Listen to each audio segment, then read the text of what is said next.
இன்றைக்கி நம்ம சேனலில் என்ன ரெசிபி பார்க்க போகிறோன்னா ஒரு ஹெல்த்தியான சிம்பிளான ஒரு ரெசிபி தான் பார்க்க போகிறோம். இந்த அரைக்கீரை வச்சு தானே ஒரு ரெசிபி தான்.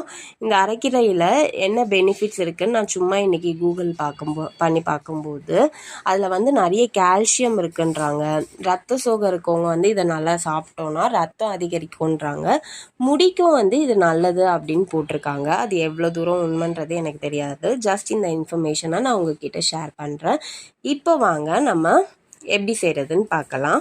இந்த அரைக்கீரை நான் ஒரு கட்டு எடுத்து வச்சுருக்கேன். அதில் இலைலாம் நல்லா கிள்ளி வச்சுருக்கேன். அது ப்ளஸ் அதில் இலசா காம்பு இருந்ததுன்னா அதையும் நான் எடுத்து வச்சுருக்கேன். இதை நல்லா வாஷ் பண்ணிக்கணும். ஒரு 2 to 3 டைம்ஸ் நல்லா வாஷ் பண்ணிட்டிங்கன்னா அதில் இருக்கிறதான மண்ணெல்லாம் போயிடும், க்ளீன் ஆகிடும்.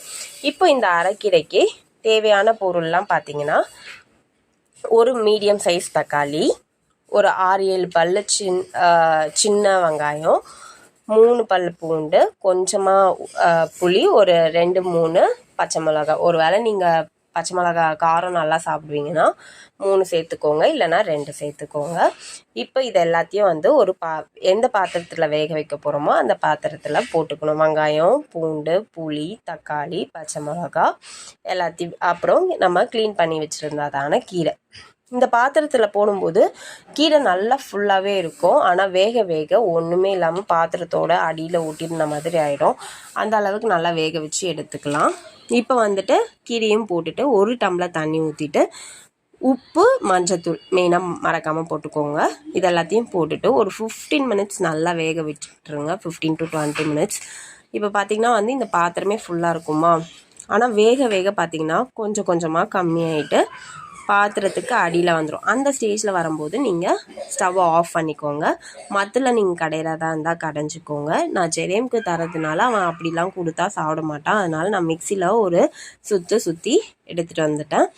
இப்போ அதை தாளிக்கணுன்னா ஒரு கடாயில் எண்ணெய் ஊற்றிட்டு கடுகு, உளுத்தம்பருப்பு, காஞ்ச மிளகா, கொஞ்சமாக சீரகம் இதெல்லாம் சேர்த்துட்டு நம்ம அரைச்சி வச்சுருக்கதான அந்த அரைக்கீரையும் சேர்த்து இறக்கணுன்னா சூப்பரான ஒரு அரைக்கீரை கூட்டு ரெடி ஆகிடும். இது வெறும் சாப்பாடில் வச்சு சாப்பிட்லாம், இல்லை இந்த காரக்குழம்பு, மீன் குழம்புக்கெலாம் தொட்டுட்டு கூட சாப்பிட்லாம். அவ்வளோ டேஸ்ட்டாக இருக்கும்.